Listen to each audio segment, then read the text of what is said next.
معزز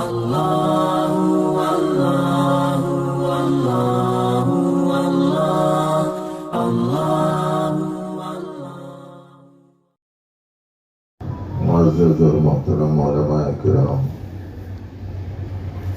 اور نہایت قابل قدر معززین شہر، ذمہ داران تنظیمات مختلفہ،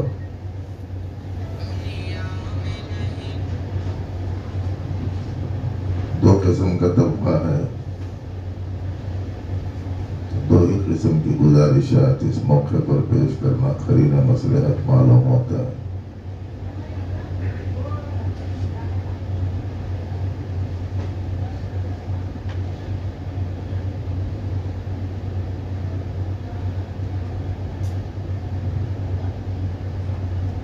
ابھی آپ حضرات نے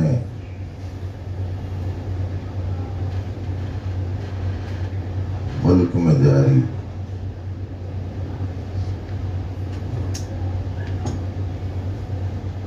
نفرت والے ماحول کے سلسلے میں کچھ سماعت فرمایا۔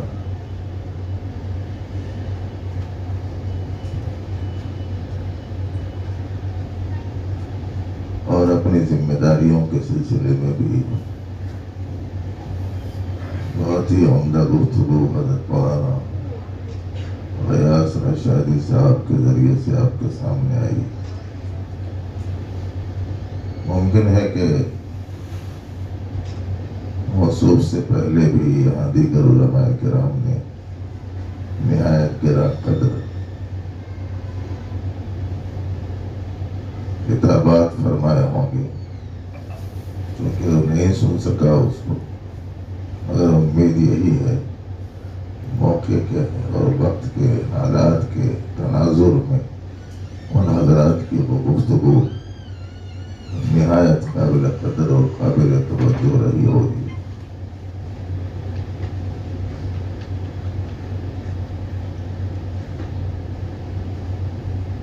نبی رحمت صلی اللہ علیہ وآلہ وسلم نے نفرت والے ماحول کو محبت میں کیسے تبدیل فرمایا، اس کا مطالعہ مسلمانوں کو کرنا چاہیے۔ اس وقت ابتدا میں اسلام کا آغاز ہوا، اس وقت میں چوطرف نفرت ہی نفرت تھی، لیکن آپ علیہ الصلوۃ والسلام کے سلوک کے نتیجے میں وہ محبت میں تبدیل ہو گئی، وہ نفرت محبت میں تبدیل ہو گئی۔ اور اس نقطے کو اللہ نے قرآن کریم میں اس آیت میں بیان کیا، فرمایا لا تستوی الحسنۃ ولا السیئۃ، کبھی بھی اچھائی اور برائی، نیکی اور بدی، حسنہ اور سیئہ برابر نہیں ہو سکتے۔ ایسی صورت میں ان کا سامنا ہم کیسے کریں گے؟ اللہ نے فرمایا ادفع بالتی ہی احسن، جو بہترین طریقہ ہے، بہتر طریقہ ہی نہیں، جو بہترین طریقہ ہے۔ احسن کے معنی دیکھیں، حسن اس کے معنی ہے اچھا، اور احسن بہت ہی اچھا۔ بہتر اور بہترین ہمارے اردو میں جو دو لفظ ہیں وہ اس فرق کو بتلاتے ہیں۔ تو بہترین طریقے سے آپ اس کا دفاع کیجئے۔ فَإِذَا الَّذِي بَيْنَكَ وَبَيْنَهُ عَدَاوَةٌ، پھر آپ دیکھیں گے کہ وہ لوگ کہ جن کے اندر دشمنی پائی جاتی ہے آپ سے، وہ ایسے ہو جائیں گے گویا کہ وہ گرم جوش دوست ہوں۔ وَإِذَا الَّذِي بَيْنَكَ وَبَيْنَهُ عَدَاوَةٌ كَأَنَّهُ وَلِيٌّ حَمِيمٌ، گویا وہ گرم جوش دوست ہیں۔ لیکن یہ کس سے حاصل ہوگا؟ کون کر سکے گا یہ کام؟ اس کے واسطے اللہ رب العزت نے ایک شرط لگائی اور فرمایا وما يلقاها إلا الذين صبروا. یہ چیز جنہیں حاصل ہوگی وہ صرف ان کو حاصل ہوگی جن میں صفت صبر ہوگی، برداشت ہوگی. جو مصیبتوں کو جھیلنے والے ہوں، جو مشقتوں کو برداشت کرنے والے ہوں، جو برا سلوک کرنے والوں کے ساتھ اچھا سلوک کرنے والے ہوں. نبی رحمت صلی اللہ علیہ وسلم نے ارشاد فرمایا احسن الی من اساء الیک. پورا جو ارشاد ہے اس کے 3 ٹکڑے ہیں.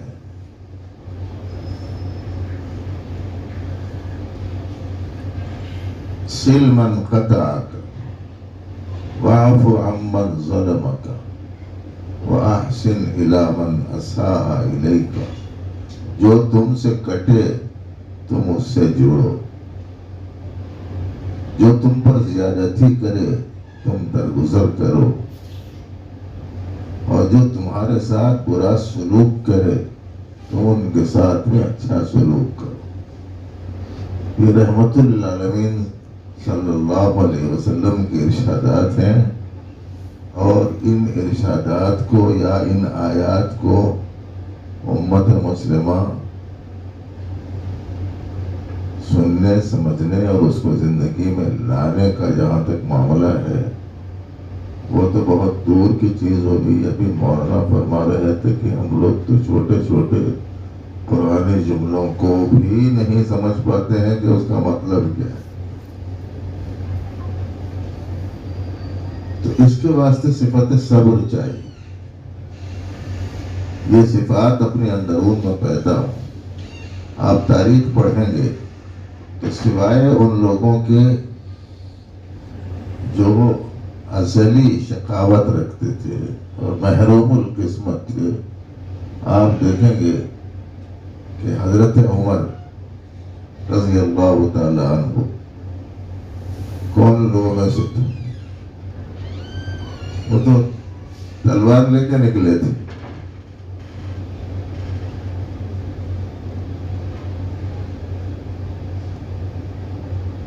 اور آپ کو معلوم ہے کہ حضرت خالد بن ولید کون تھے؟ حدیبیہ کی جنگ کے وقت تک سخت ترین مخالفین میں سے تھے، اور جنگ حدیبیہ میں، غزوہ حدیبیہ میں جو بنیادی کردار انہوں نے ادا کیا دشمنوں کی جانب سے وہ تھے خالد بن ولید.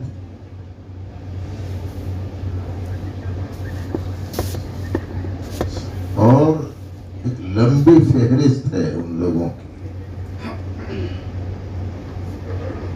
ابو سفیان فتح مکہ تک مخالف رہے،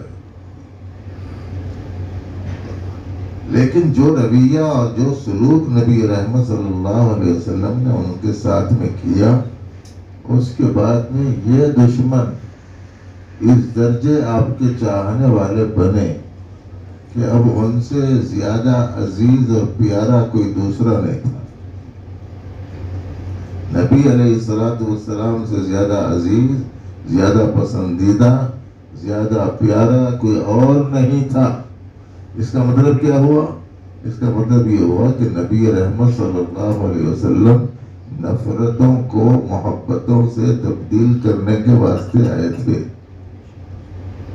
آپ نے باطل کا مقابلہ نفرت کو محبت سے تبدیل کرنے کے ذریعے سے کیا، اور آج امت مسلمہ نے یہ سبق بھلا دیا. ذرا سا بھی کوئی مخالف ہو، بس ہم لوگ یہ چاہتے ہیں کہ بہتر یہ ہے کہ وہ صفحہ حضرتی سے مٹ جائے. اور پرائے تو پرائے ہیں، ہمارے مابین آپس میں ایک دوسرے کے ساتھ ذرا سا کوئی اختلاف ہو جائے، ان سے زیادہ سختر دشمن کوئی دوسرا دکھائی نہیں دیتا. امت مسلمہ میں یہ اختلافات کا ایسا زہر بو دیا گیا، اور شاید ہم لوگوں کو اس بات کا اندازہ نہیں ہے کہ یہ امت میں آپس میں اختلافات اور پھوٹ ڈالنے کا جو سلسلہ چلا ہے، آپ کو پتا ہے کب سے چلا ہے؟ ویسے تو حق اور باطل کے سلسلے میں کہا گیا ہے ستی زکار رہا ہے ازل سے تا امروز چراغ مصطفی سے شرار بولا حبیز.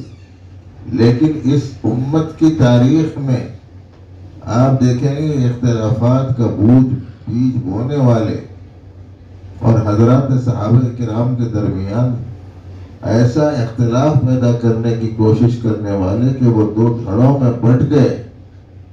وہ کون لوگ تھے؟ وہ یہودی لوگ تھے. اس وقت سے یہ سلسلہ چل رہا ہے. آج یہ جو نفرت والا ماحول دیکھنے میں آ رہا ہے جگہ جگہ، ہم لوگوں کو اس بات کا اندازہ نہیں ہے کہ یہ اچانک کی پیداوار ہے. یہ اچانک کی پیداوار نہیں ہے، یہ پودا ہائیبریڈ کا نہیں ہے.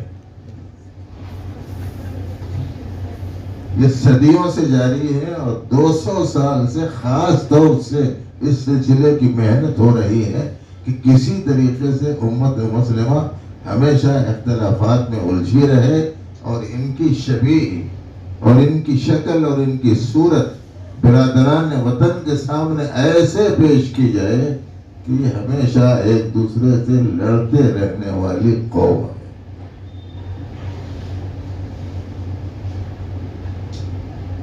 مجھے بڑی حیرت ہوئی جب میں نے فضاؤں میں یہ بات سنی. فضاؤں میں سنی کا مطلب یہ نہیں کہ فضاؤں میں ہونے والی باتیں مجھے سنائی دیتی، بلکہ قافلہ جا رہا تھا عمرے کا، جہاز میں ہم لوگ سوار تھے اور وہ 30,000 فیٹ 35,000 فیٹ کی بلندی پر جہاز پہنچ گیا. تو ہمارے گروپ کے جو لیڈر تھے وہ یہ چاہتے تھے کہ صاحب سب عمرے کو جا رہے ہیں، آپ ان کے حق میں کچھ مناسب ہدایات دیجیے، وقت صحیح گزاریں، کریں وہ کریں. تو وہ جا کے ہوائی جہاز میں جو مائک رہتا ہے اس کی جو ذمہ دار رہتی ہے اس سے جا کے کہا کہ 5 منٹ کے لیے 10 منٹ کے لیے اگر آپ اجازت دیں تو ہمارے گروپ میں ایک مولانا صاحب ہیں، ہم ان سے کچھ سننا چاہتے ہیں کہ وہاں جائیں گے تو کیسے کریں گے، وقت کیسے گزاریں گے. تو اس نے فوراً ہی یوں کہا کہ نہیں یہ الاؤ نہیں ہے، ہم نہیں دے سکتے. تو وہ صاحب ذرا چاہتے تھے کہ کسی طریقے سے اجازت مل جائے، تو انہوں نے تاکید سے کہا نہیں یہاں کوئی لڑائی جھگڑے کی اختلافات کی بات نہیں کریں گے، خالی یہ آداب وغیرہ یہ سنائیں گے، لڑائی جھگڑے کی بات نہیں کرتے ہم لوگ.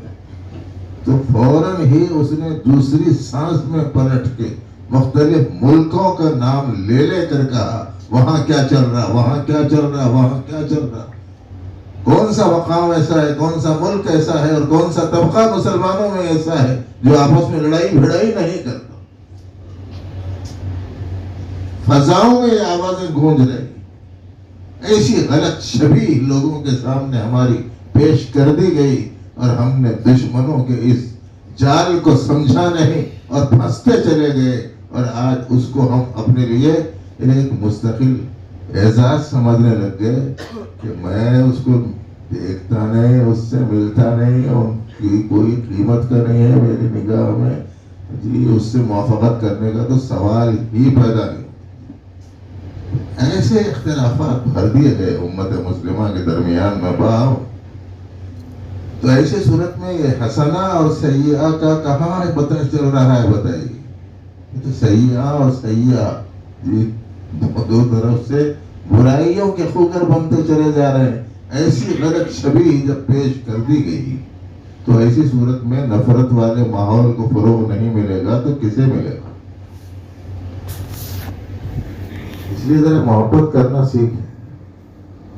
کہنے والے نے کہا تھا یقین محکم عمل پہ ہم محبت فاتح عالم. عالم کو فتح کرنے والا ہے. یاد رکھیے ایک فتح وہ ہوتی ہے جو جسموں پر کسی کو حاصل ہوتی ہے اور ایک فتح وہ ہوتی ہے جو دلوں پر حاصل ہوتی ہے. اسی واسطے کہنے والے نے کہا ہے جو دلوں کو فتح کر لے وہی فاتح زمانہ. اور آپ کو معلوم ہے کہ دلوں کو فتح تیروں سے، تلواروں سے، ہتھیاروں سے، جنگوں سے نہیں حاصل کیا جا سکتا اس کے اوپر فتح کو. یہ حاصل ہوگی اسلامی اخلاق سے، ہمدردی سے، خیرخواہی سے، خدمت سے، نرمی سے، ان کے ساتھ حسن سلوک سے، ان کی ضرورتوں میں ان کی معاونت سے. اور یہ سبق آج امت مسلمہ نے بولا دیا. بس صرف تنقید کرنے کا ایک عمومی مزاج بن گیا. ایک دوسرے کے سلسلے میں خرابیوں کی تلاش کرنے کی ایک عادت ہو گئی. اس کے نتیجے میں یہ صورتحال آج پیدا ہوئی کہ نفرت پھیلانے والوں نے ہمارے اندرون کی کمزوریوں سے فائدہ اٹھا کر اسی کو بطور ہتھیار کے استعمال کیا. اسی لیے معزز بھائیوں، اسلام کے جو اخلاق ہیں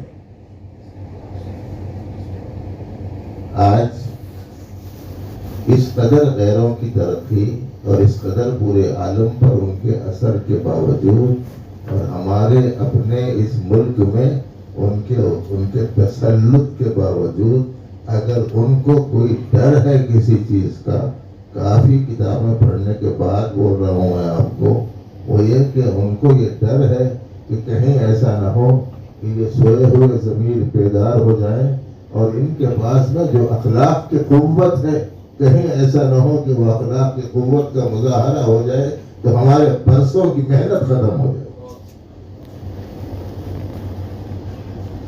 ان کی برسوں کی محنتوں کو پانی پھیر دینے والی جو چیز ہے وہ اسلامی اخلاق ہے.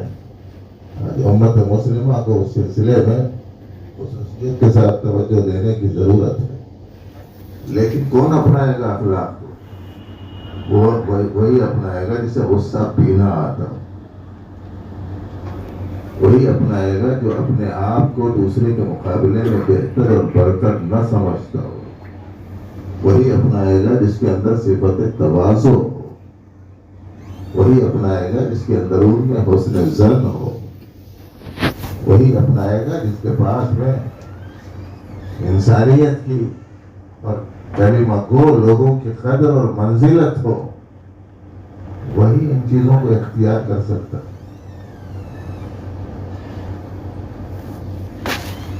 اس کے لیے بڑی مشقت چاہیے. یہ مشقت جھیلنے کا نام صبر ہے. بلکہ جو 3 جہتیں ہیں یاد رکھنا چاہیے اس کو. اور بھی لوگوں کے سامنے تو اس سے بولنے کی ضرورت نہیں رہتی، لیکن عمومی حیثیت سے عام طور پر یہ بات یاد نہیں رہ رہی. اپنی مرضی کے خلاف جو حالات پیش آ رہے ہیں اس کو سہ لینا اللہ کے لیے، اور میرے اوپر جو احکام وہ آ رہے ہیں جن کو میرا جی نہیں چاہتا، ان احکام کو اپنا لینا اللہ کے لیے. اور وہ احکام جن کے خلاف میں اسلام حکم دیتا ہے ان کو کرنے کی طرف دل مائل ہو رہا، ان سے بچنے کا نام صبر ہے. یہ 3 پہلوؤں کا نام صبر ہے. صبر بولے تو کیا 3 حرف ہیں مگر کڑوے بہت ہوتے ہیں. ایلوا ہوتا نہیں، ایلوا عربی میں سواد بار آئی اس کا مادہ ہے، اور ایلوا انتہائی کڑوا ہوتا ہے. اور یہ کڑواہٹ سہنے کو ہم لوگ تیار نہیں ہیں. گناہوں سے بچے رہنا یہ بھی صبر ہے، حکموں پر جمے رہنا یہ بھی صبر ہے، اور مصیبتوں پر برداشت کر لینا یہ بھی صبر ہے. ابھی صبر کی یہ 3 قسموں میں سے کون سی قسم ہے کون سی نہیں ہے، تینوں کے تینوں نہیں ہے، وہ دیکھ لینا ہے. تو اللہ پاک فرماتے ہیں کہ یہ عظیم کام کون کرے گا؟ وہ کرے گا جس میں صفت صبر. اور ایک دوسری چھوٹی سی گزارش، یہ ہمارے 9 فارغ علماء کرام کی خدمت میں اسی موضوع سے متعلق ذہن میں رکھ لیجئے. اللہ پاک قرآن پاک میں فرماتے ہیں وَجَعَلْنَا مِنْهُمْ أَئِمَّةً يَهْدُونَ بِأَمْرِنَا لَمَّا صَبَرُوا وَكَانُوا بِآيَاتِنَا يُوقِنُونَ. ہم نے ان میں سے کچھ لوگوں کو پیشوا بنایا. مقتدا بنایا، امام بنایا، جو ہمارے حکم کے مطابق رہنمائی کرتے ہیں۔ لیکن کب بنایا؟ اللہ نے اس کے واسطے 2 شرطیں بیان کی۔ پہلی شرط وہی ہے جو ابھی آپ نے سنی، وہ ہے لما صبر، جب ان میں صفت صبر آئی، وَكَانُوا بِآيَاتِنَا يُوقِنُونَ، اور جن میں یقین کی دولت تھی۔ اسلام سے سچا کوئی دوسرا مذہب نہیں، قرآن سے بڑی کوئی دوسری کتاب نہیں، نبی علیہ السلام کی ہدایات سے اعلیٰ کوئی ہدایات نہیں، اور اسلام کے طریقے سے بہتر کوئی طریقہ نہیں، اور اخلاق اسلامی سے عالی کوئی عادت نہیں۔ اس پر 100% یقین اپنے اندروں میں ہونا چاہیے۔ کس سے لیں گے کام؟ پروردگار، ان سے لیں گے جن میں یہ صفات موجود۔ اسی لیے یہ بات فرمائی گئی ہے کہ جب نبی رحمت صلی اللہ علیہ وسلم نے شروع میں دعوت اسلام دینی شروع کی، اور 2 4 کر کے لوگ اسلام میں داخل ہونے لگ گئے، تو اس درمیان میں جو لوگ آ گئے اسلام میں، دشمنان اسلام نے ان کو ستانا شروع کیا، مارنا شروع کیا، نیزے چبھائے، برچھے چبھائے، بازاروں میں گھسیٹا، ریت پر لٹایا، سینے پر چٹان رکھی، بوریے میں لپیٹ کر دھونی دی، گالی گلوچ کیا، برا بھلا کہا، تان تشنی کی، لیکن 13 سال تک جوابی کارروائی کی اجازت نہیں دی۔ مکہ المکرمہ کی 13 سال تک کی زندگی میں جوابی کارروائی کی اجازت نہیں تھی۔ یہ ان لوگوں کی تربیت ہو رہی ہے جو لوگ ایک کا جواب 10 سے دینے والے لوگ تھے، اور جس کو ہمارے پاس میں یہاں یوں کہتے ہیں کہ صاحب اینٹ کا جواب پتھر سے، اس مزاج والے لوگوں کو 13 سال تک اجازت نہیں تھی اس کے رد عمل میں کچھ کرنے کی۔ علماء نے لکھا ہے کہ بات یہ ہے کہ قیامت تک آنے والے انسانوں کے لیے ایک ایسا صفات عالیہ سے متصف گروہ کو پیش کرنا تھا جن میں یہ صفات موجود ہوں، اور یہ صفات پیدا نہیں ہو سکتی محنتوں کے بغیر، مشقتوں کے بغیر۔ صفت استقامت نہیں آ سکتی، صفت اخلاص نہیں آ سکتی، للہیت اور خلوص کا جذبہ نہیں پیدا ہو سکتا، اللہ کے لیے ہر مصیبت سہنے کا مزاج نہیں بنتا۔ 13 سال تک کسی قسم کے رد عمل کی اجازت نہیں تھی۔ جب یہ صفات پیدا ہو گئی تو اللہ جل شانہ نے ان سے پھر یہ کام لیا کہ جو راعی تھے مویشی کے، وہ لوگوں کے ہوئے رہبر، جو چوپایوں کے چرانے والے تھے، جانوروں کے چرانے والے تھے، اللہ نے ان کو عالم انسانیت کا رہنما بنا دیا۔ سیدنا عمر ابن الخطاب رضی اللہ عنہ ایک جگہ گئے، ایک درخت کے پاس میں ٹھہر گئے، تھوڑی دیر رکے، پھر واپس ہونے لگے، تو لوگوں نے کہا امیر المومنین یہاں کیوں ٹھہرے اور کیوں واپس جا رہے ہیں؟ انہوں نے فرمایا کہ ایک زمانہ تھا میں یہاں بکریاں چرانے آتا تھا تو میرے رشتے دار مجھ کو تانا دیتے تھے کہ تو ایسا ہے کہ تجھے تو بکریاں بھی چلانے نہیں آتا۔ آج اللہ نے اسلام کی وجہ سے یہ اعزاز عطا فرمایا کہ عالم انسانیت کی رہنمائی کے منصب پر فائز کر دی۔ انہی کے ارشادات میں یہ ہے اِنَّا كُنَّا أَذَلَّ النَّاسِ فَأَعَزَّنَا اللَّهُ بِالْإِسْلَامِ، ہم لوگوں میں سب سے زیادہ ذلیل تھے، اللہ نے اسلام کی وجہ سے ہم کو عزت۔ آج مسلمانوں کے ہر طبقے میں، پڑھا لکھا ہو، بے پڑھا ہو، اور اہل علم کا ہو، غیر اہل علم کا ہو، اسے سمجھنا چاہیے کہ دنیا کی کوئی چیز آدمی کے لیے اعزاز کا سبب نہیں ہے۔ اگر کوئی چیز اعزاز کا سبب ہے تو وہ اسلام ہے، وہ ایمان ہے، وہ قرآن ہے، وہ اللہ سے، اللہ کے رسول سے نسبت ہے۔ اسے زندہ کرنے کا اہتمام کریں۔ کسی زمانے میں تاریخ میں ہم پڑھتے ہیں کہ اگر کوئی غیر مسلم کسی کام سے اسے جانا ہوتا اور گھر میں کوئی مردانہ نہ ہوتا اور اس کے پاس کنواری نوجوان لڑکی ہوتی تو وہ یہ سوچتا کہ جانا بھی ضروری ہے، لیکن گھر میں اس لڑکی کو رکھ کر کیسے جاؤں اکیلی؟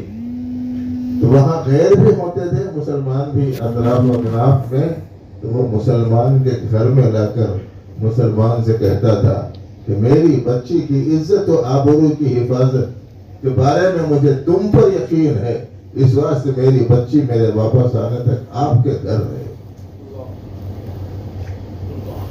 ان کے اپنے مذہب کے لوگوں کے پاس میں نہیں ٹھہراتے تھے۔ آج دیکھو صورتحال کیسی، نفسانی خواہشات کے چکر میں، جنسی میلانات کے چکر میں، آرزو اور تمناؤں کے خصوصیات میں اور دنیاوی لذات اور خواہشات کی پیروی میں کس قدر گراوٹ پیدا ہو گئی ہے آج۔ بیرونی ممالک کا جو حال ہے وہ تو یہ ہے کہ میں نے ابھی حال میں سنا ایک خبر کو کہ وہاں سے بچے نے بابا کو یہاں خبر دی کہ بابا جان میں نے شادی کر لی، تو انہوں نے جواب میں کچھ نہیں کہا، بیٹا مسلمان سے کرے کہ دوسروں سے کرے، کس سے کرے، کوئی تفصیل نہیں پوچھی۔ یہ پوچھا بیٹا یہ بتاؤ بچی سے کرے کہ بچے سے؟ یہ صورتحال باہر ہو گئی، اور یہاں ہمارے پاس میں صورتحال یہ بن گئی کہ آج دونوں کی رضامندی سے جون سا چاہے کام کرو، خلاف قانون نہیں۔ جنسیات اور میلانات اور فواحش اور منکرات کا اس درجے شیوع ہو گیا۔ اب اس میں دو قسم کی طبقات کو اپنا کردار ادا کرنا ہے، اہل علم کا کام رہبری کا، اور اہل ثروت کا کام اس قسم کے کاموں کو مستحکم کرنے کا۔ یہ دونوں کام ہم لوگوں کو انجام دینے کے۔ اور یہ کریم نگر کی تو کریم ہے نا، یہاں جو بیٹھی ہوئی کریم نگر کی کریم ہے، اگر آپ حضرات نے ارادہ کیا تو انشاءاللہ بہت کام ہو سکتا ہے۔ ہر جگہ صرف اتنی ہی تعداد میں نہیں، بہت بڑے بڑے مجمع الحمدللہ اکٹھے ہو رہے ہیں، ان کے سامنے بات رکھی جا رہی ہے، مگر لے کر جانے والے لوگ بہت کم ہیں۔ ایسی صورت میں بتائیے کام چلے گا کیسے؟ اب تک کی جو زندگی گزر گئی، جیسی گزر گئی، جو کوتاہیاں ہوئی معافی مانگتے، ماں باپی کا وقت ہے اللہ، اب آپ کی مرضی اور آپ کے حبیب کے مشن کو پورا کرنے کے سلسلے میں اپنے آپ کو وقف کرتا ہوں کہ کوئی ارادہ کرنے والا بندہ اگر تیار ہوا تو انشاءاللہ العزیز ہر جگہ سے اگر ایسے افراد تیار ہوتے رہے تو پھر لوگوں کو خیالات بدلنے میں مدد ملے گی کہ تم 1000 مرتبہ بولو کہ یہ دہشت گرد ہے، میں اسے مان نہیں سکتا کہ یہ دہشت گرد ہے۔ تم 100 دفعہ بولو کہ یہ ہم کو نقصان پہنچانے کا جذبہ رکھتا ہے، وہ شخص کہے گا کہ کسی صورت میں تمہاری یہ بات نہیں مان سکتا۔ مگر کب بولے گا؟ یہ اس وقت میں بولے گا جب ہمارے اندرون میں یہ صفات پیدا ہو جائیں۔ اللہ کی باتوں پر یقین اور صفت صبر بہت کڑوی چیز ہے، اس میں سب سے پہلے اپنی انا کو مارنا پڑتا، اس کے بغیر خوشبو پیدا ہونا مشکل ہے۔ میں پانا جسے بولتے ہیں نا، یہ مارے بغیر بہت مشکل ہے۔ اس سے پہلے شاید میں نے کسی جگہ لطیفہ سنایا تھا کہ ایک بزرگ نے کہا کہ صاحب اچھی نے صحبت اختیار کرو فائدہ ہوتا، تو وہ کوئی صحیح قسم کا بچہ کھڑے رہ کے پوچھا گیا، گلاب کی صحبت میں رہتا کانٹا، اس کے بالکل پیٹ میں لگا ہوا رہتا، اس میں خوشبو کہیں کو نہیں آتی، بول کے پوچھا گیا۔ گلاب کے پیٹ میں رہتا کانٹا مگر اس میں خوشبو نہیں آتی، قصہ کیا ہے؟ تو بزرگ بولے وہ کانٹے توڑ کے لاؤ۔ وہ کانٹے توڑ کے لائے تو خاوند دستے پہ ڈال کے ذرا ان کو رگڑو، بولے رگڑنے کے بعد میں اس کا پاؤڈر لے کے بولے کہتے 2-4 گلاب کی پتیاں لاؤ۔ 2-4 گلاب کی پتیاں لائی تو ایک کپڑے میں وہ پاؤڈر ڈال کے وہ پتیاں رکھ کے تھوڑی دیر بند کر کے پھر نکالے، نکال کے پتیاں نکال کے پھینک دیے اور پاؤڈر ہاتھ میں لے کے بولے ذرا سون کے بولو خوشبو آ رہی کہ نہیں آ رہی. اس نے کہا صاحب آ رہی خوشبو تو پھر پوچھا کہ پہلے کہیں کو نہیں آ رہی تھی اب کہیں کو آ رہی, سمجھ میں آیا کیا؟ پہلے اکڑا ہوا تھا اس واسطے نہیں آ رہی تھی, اب رگڑا ہوا ہے اس واسطے آ رہی ہے. ارے بھائی یہ انا کو ختم کرو, انا کو, یہ میں پنے کو ختم کرو. اللہ کے حبیب نے اس سلسلے میں فرمایا لا يدخل الجنہ من کان فی قلبہ مثقال ذرۃ من کبر, جس کے دل میں ذرہ برابر بھی کبر ہوگا جنت میں نہیں جا سکتا. اور یہ ختم ہو گیا تو پھر ملنا جلنا آسان ہو جائے گا. میں اس سے ملوں, اس کی حیثیت کیا ہے, اس کی قیمت کیا ہے, 2 کوڑی کا آدمی نہیں ہے. ایسی صورت میں کہیں اتفاق اتحاد قائم ہو سکتا ہے. صفات ایمانیہ آئے, صفات اسلامیہ آئے, تواضع آئے. ہر آدمی رفعت چاہتا ہے, سربلندی چاہتا ہے, اونچائی چاہتا ہے, اٹھنا چاہتا ہے, ترفع چاہتا ہے. لیکن نبی علیہ السلام کا دیا ہوا نسخہ اسے اختیار کرنا نہیں آتا.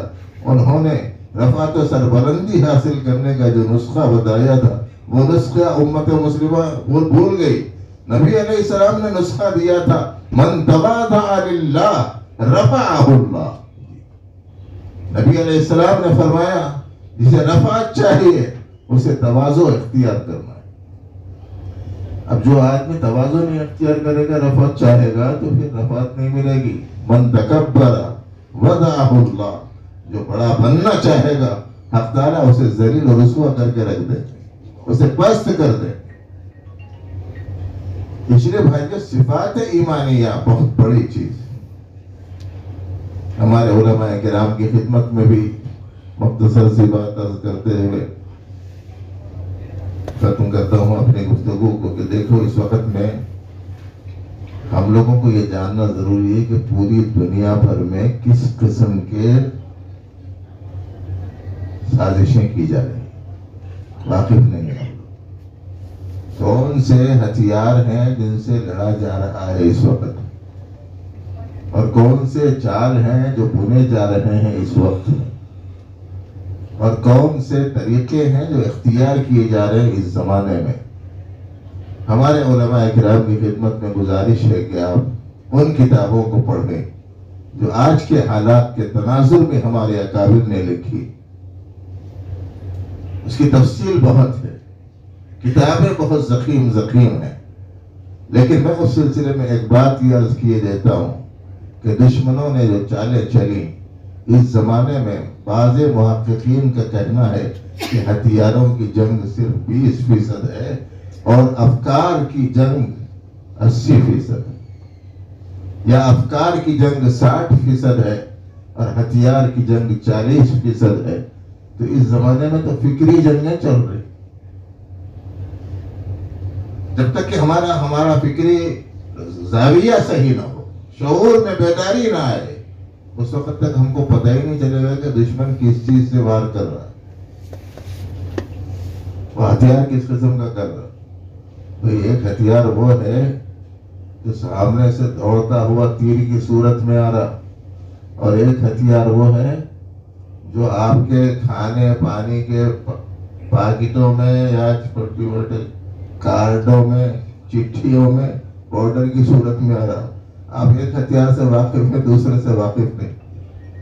کھلے ہتھیاروں سے آگاہ ہیں, چھپے ہتھیاروں سے واقف نہیں. ان خفیہ ہتھیاروں میں, ان چھپے ہوئے ہتھیاروں میں ایک یہ ہے کہ مسلمانوں کو اسلام سے ہٹانے کے لیے ایسی چیزوں میں ڈال دو جس میں پڑھنے کے بعد میں مذہب سے دور ہو جائے. ایک مستقل حربہ ہے جو اس وقت میں اختیار کیا جا رہا ہے. چنانچہ اس کے لیے مادہ پرستی, اس کے لیے عہدے اور منصب, اور اس کے لیے نفسانی خواہشات, یہ جال بن دیا لوگ. دیکھو کہ اس میں اس جال میں کتنے لوگ پھنسے ہوئے. ہم کو معلوم ہی نہیں ہے ہم لوگ پھنسے ہوئے. ہم سمجھ رہے ہیں آزاد. غالب نے کہا تھا غالباً کیا کہ مسلم کو جو ہے ہندو میں سجدے کی اجازت، نادان سمجھتا ہے کہ اسلام ہے آزاد.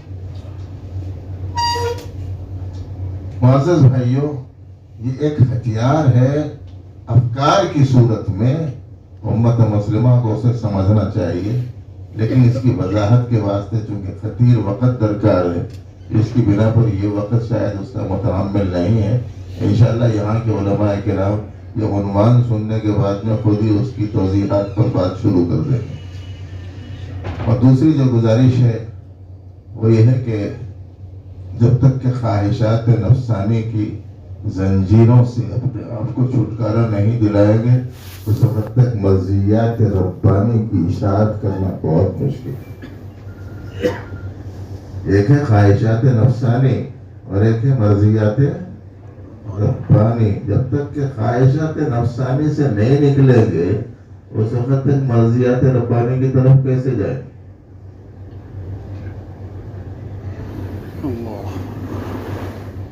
اسی لیے اللہ پاک نے جگہ جگہ خواہشات سے روکا. خود بھی رکیے، اپنے خاندان کے افراد کو روکیے، بچوں کو روکیے، بچیوں کو روکیے. دشمن کو اطمینان نہیں ہوا تھا بستی میں ایک تھیٹر بنا کر دشمن کو اطمینان نہیں ہوا تو اس نے سوچا کہ نہیں، ایسی صورت میں کوئی بگڑے گا اور بہت سے نہیں بگڑیں گے. اس کے واسطے کیا کرنا؟ اس کے واسطے اس نے یہ کیا کہ ایسا کرو کہ ہر گھر کو تھیٹر بنا دو. اس کے واسطے وہ ڈبہ، کیا بولتے ہیں اسے، ٹیلی ویژن، ٹی وی، وہ گھروں میں پہنچا. اب وہ گھروں میں مرد باہر، عورتیں اندر. یا کبھی کوئی دیکھا کوئی نہیں دیکھا. ایک کمرے میں ہے تو جو اس کمرے میں ہے دیکھا، دوسرے کمرے والے نہیں دیکھے. تسلی نہیں ہوئی دشمن کو. اس واسطے اب اس نے یہ کیا کہ نہیں، 100% اگر اپنے کو جال میں پھانسنا ہے 100% لوگوں کو، تو اس کا آسان طریقہ یہ ہے کہ ہر جیب میں اور ہر ہاتھ میں پہنچا دیں. اس جال میں پھنس گئی آج امت.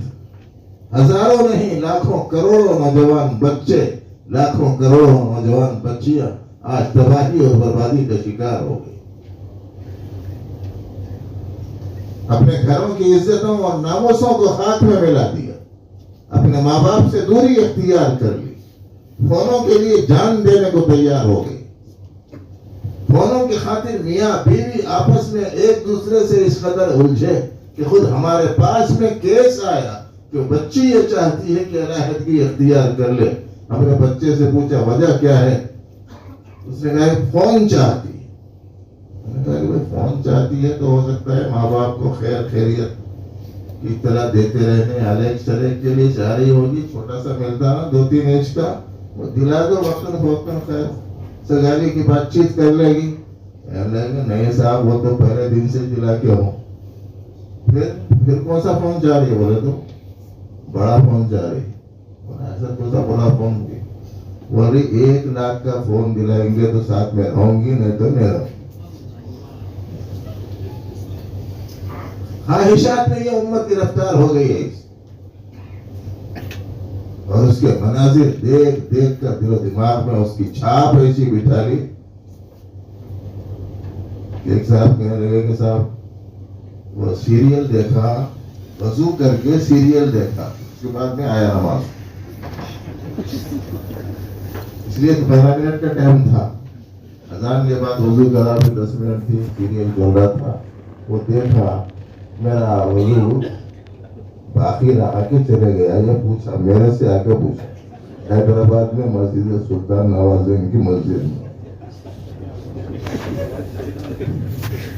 اب میں نے کہا کہ بھائی اگر میں یہ کہوں کہ وضو ٹوٹ گیا، میرے آزو بازو ہمیشہ مولویاں رہے.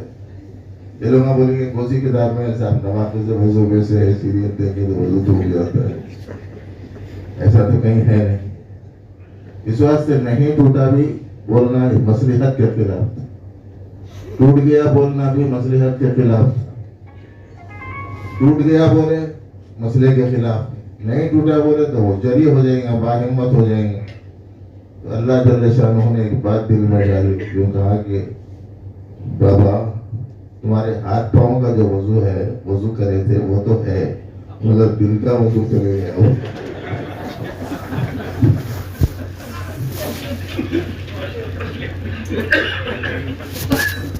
اس کے بعد میں ایک صاحب آ کہنے لگے کیا بولنا، لوگ 8 سال 10 سال سے نماز پڑھ رہے ہیں اور سنیما بھی دیکھ رہے ہیں. سنیما بھی دیکھتے گھر میں آ کے نماز بھی پڑھتے. تو یہی صورتحال کی وجہ سے بولنا پڑا کہ وہاں دیکھ کے آ کے یا نماز پڑھنے والوں کا مسئلہ تم سنا رہے، میں نماز میں دیکھنے والوں کو بہت سو گزارتا ہوں. اس لیے کہ وہاں دیکھ کے آنے کے بعد میں تو پھر وہی دیکھتے. اس قدر آج امت فتنوں میں گرفتار ہو گئی، اور ہم لوگ نفسانی خواہشات میں، اپنے دنیاوی عیش میں، آرام میں، اپنے جسمانی تقاضوں میں، اپنے گھروں کو سجانے میں اور اپنے غذاؤں کو ذائقہ دار بنانے میں ہماری پوری زندگی آج اسی کے حد تک وقف ہو کر رہ گئی. جب تک کہ یہ بے فکری کی کیفیت رہے گی، دشمن دیکھے گا کہ یہ لوگ غافل ہیں، اور غافل کا شکار آسانی سے کیا جا سکتا. کوئی سا بھی پرندہ غفلت میں ہی مارا جاتا ہے. ایسے ہی انسانوں میں بھی لوگ دیکھتے ہیں کہ غافل کون ہے، اور حدیث میں بھی آتا ہے کہ شیطان بھی برائی کا خیال اس وقت میں ڈالتا ہے جب اسے اللہ کی یاد سے غافل دیکھتا ہے. اس لیے ان حالات میں معزز بھائیوں، ہم سب کو اپنی ذمہ داریوں کو سمجھنا چاہیے، اور اسلام کی جو تقاضے ہیں، ایمان کی جو تقاضے ہیں، اور اسلامی جو اخلاق ہیں، ان کو زیادہ سے زیادہ اپناتے ہوئے ماحول میں درستی پیدا کرنے کے لیے برادران وطن کے ساتھ میں بھی ہم کو اچھا سلوک کرنا ہے، اور مساجد کے سامنے، گھروں کے سامنے ایسے طریقے اختیار کر لینے کہ آپ کے پاس تقریب ہو رہی اور محلے والوں کو سب کو پریشانی ہو رہی. ایسا نہیں ہونا چاہیے. ایسے ہی یہاں ذمہ دار لوگ موجود ہیں، ذرا مؤذنین بھی رکھو مسجدوں میں، تو اچھی خوش الحان آواز والوں کو رکھو تاکہ وہ اچھی اذان دے سکیں. اسی لیے کہ ابھی حال میں نے ایک کتاب پڑھی، اس میں یہ لکھا کہ ایک نوجوان غیر مسلم لڑکی اسلام کی طرف مائل ہونے لگ گئی. بہت کوشش کی اس کے ماں باپ نے کہ میدان اس کے اندرون سے ختم کر دیا جائے، لیکن کامیاب نہیں ہو سکے. تو ایک دن ایک نہایت ہی بھونڈی آواز والا اور بے تکے انداز میں اذان دینے والے کی اذان اس نے سنی، تو اس نے کہا کہ یہ کیا ہے. تو ماں باپ نے موقع غنیمت جانا، اور موقع غنیمت جان کر کہا کہ یہ وہی اسلام کی آواز ہے جس کی طرف تم جا رہے. انہوں نے اگر ایسا ہے تو میں نہیں چاہتی. ایسے ہی آپ دیکھیں کہ جگہ جگہ مسجدوں میں اذانیں ہو رہی ہیں، تو اس قدر اونچی آواز پروگرام ہو رہے ہیں، تو اس قدر بڑی آواز سے، اور وہ بھی 2-4 منٹ کے واسطے نہیں ہیں، گھنٹوں چل رہے ہیں. اور اطراف میں سینکڑوں لوگ برادران وطن بھی رہتے ہیں، بیمار بھی رہتے ہیں، مسائل اور تقریبات میں وہ مشغول رہتے ہیں، بڑی الجھنوں کا شکار ہوتے ہیں، اور وہ کچھ بول نہیں سکتے وہ لوگ. لیکن ان لوگوں کو یہ بات سمجھ میں نہیں آتی کہ اسلام اس قسم کی چیزوں کی اجازت نہیں دیتا. تو اس واسطے ہر چیز کی طرف توجہ کرنا آج ہمارا کام ہے، ہماری ذمہ داری ہے. جیسے بڑے سے بڑا زخم جسم میں آئے اس کا بھی علاج کرنا ہے، چھوٹے سے چھوٹا ناخن ٹوٹ جائے تو اس کا بھی علاج کرنا ہے. ہم کو اسلام کے سلسلے میں اس بات کا پورا خیال رکھنا چاہیے کہ ہر پہلو سے پورا اسلام ہماری اپنی زندگی میں رہے، اور برادران وطن کو پورا اسلام سننے کا نہیں، پڑھنے کا نہیں، دیکھنے کا ملنا چاہیے. اللہ جل شانہ توفیق عمل عطا فرمائے.